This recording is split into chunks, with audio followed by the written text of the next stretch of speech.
Tervetuloa Unimaxin työpajaan. Nimeni on Tomasz Krasenski ja tällä kertaa haluan esitellä teille Rockler-merkin työkaluja niin sanottujen yhdistettyjen tappiliitosten liimaamiseen. Jos olette joskus yrittäneet valmistaa laatikkoa ja olette käyttäneet kulmissa yhdistettyjä tappiliitoksia, olette luultavasti miettineet, miten puristaa ne yhteen ja kiristää puristimella. Koska tapit valmistetaan yleensä hieman pidemmiksi, jotta ne ulottuvat laatikon seinän yli, ja voitte sitten kuivumisen jälkeen hioa ylimääräiset osat sileiksi. Tämä sulkee pois mahdollisuuden käyttää perinteistä puristinta suoraan kulmissa. Ja kun käytät sitä hieman lähempänä seinän keskiosaa, tapahtuu melko suuri taipuma, ja tässä taipuneessa tilassa liima myös kuivuu, ja sitten laatikko on yksinkertaisesti muotoutunut. Jos se jää auki, se on enemmän esteettinen ongelma. Mutta siinä vaiheessa, kun haluat laittaa siihen esimerkiksi kannen, joko ylhäältä tai vaikka sivulta työntämällä, siitä tulee ongelma. Aikaisemmin mietin, että miten sen voisi ratkaista. Minulle tuli mieleen sellaiset harjat, jotka sopisivat tarkasti tappien väliin ja sitten kiristettäisiin tavallisilla puristimilla. Ja kun mä huomasin, että joku muu oli saanut samanlaisen nerokkaan idean kuin minä, mutta lisäksi pystyi valmistamaan sen ja myy sitä, pyysin kaikkiin 3 kokoa. Pienin on 4 tuuman musta, harmaa on 3/8 ja sininen on 0,5 tuuman.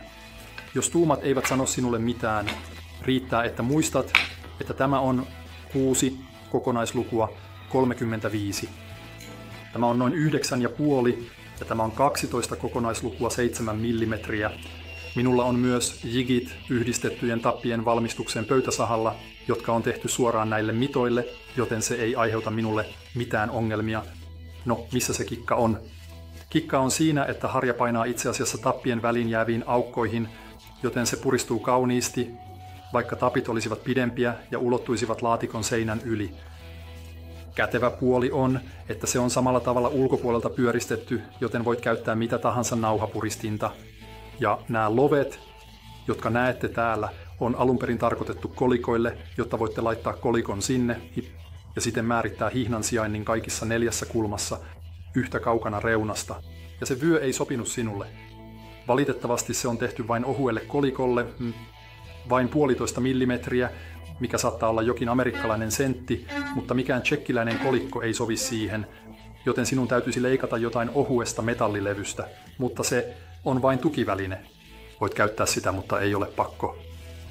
Jos sinusta tuntuu, että nämä apuvälineet ovat melko lyhyitä, saatat haluta esimerkiksi korkeamman laatikon, tai jos yhdistettyjen tappien liitos on yksinkertaisesti pidempi kuin apuvälineen pituus, voit asettaa niitä peräkkäin haluamasi määrän, ja ne sopivat kauniisti yhteen. Siinä on varmaankin kaikki itse kulmapalikoista. Ja nyt haluaisin vielä lyhyesti käsitellä näitä hihnapuristimia, jotka ovat myös Rocklerilta, ja halusin kokeilla niitä heti, kun minulla oli ne täällä. Ne ovat käytännössä klassisia, nailonisia, tuumaisia, eli noin 25 mm leveitä hihnoja tai remmejä. Ja mielenkiintoisinta siinä on varmaankin se räikkämekanismi, joka on huomattavasti erilainen kuin perinteinen räikkä. Tietenkin voit käyttää myös sitä, mutta tässä on muutamia pieniä etuja, jotka saattavat vakuuttaa sinut siitä, että usein toistuvaan työhön tämä tyyppi saattaa olla parempi. Ensinnäkin et kääri vapaata päätä, vaan kiinteän pään. Vapaa pää vedetään itse lukittuvan lukon läpi, joten voit kiristää sen käsin niin tiukalle, että se pysyy itsestään melko hyvin. Ja vasta sitten kiristät sen räikkäävaimella lopulliseen tiukkuuteen.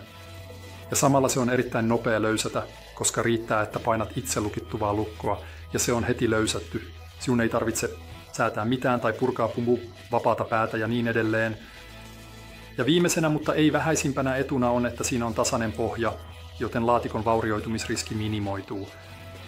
Jos sinulla kuitenkin on erittäin herkkä pinta, voit ostaa siihen erityisiä pehmeitä alustoja, joissa on samalla kumilenkki, johon voit säilytyksen aikana kiinnittää käärittyä hihnaa.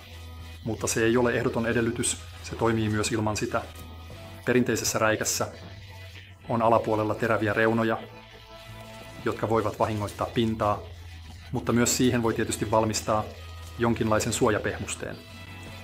Joten lopuksi Nämä kulmatyökalut ovat ehdottomasti loistavia, ja jos joku liimaa näitä liitoksia suuressa mittakaavassa, niin hän varmasti hyödyntää niitä. Nauhasiteet ovat enemmänkin kuin kirsikka kakun päällä. Pidän niistä, niiden kanssa on mukava työskennellä, mutta ne eivät ole ehdoton edellytys tällaisen valmistamiseen. Tavalliset kuormaliinat riittävät, joten se on täysin teistä kiinni, miten päätätte. Linkit kaikkiin tuotteisiin löydätte videon kuvauksesta.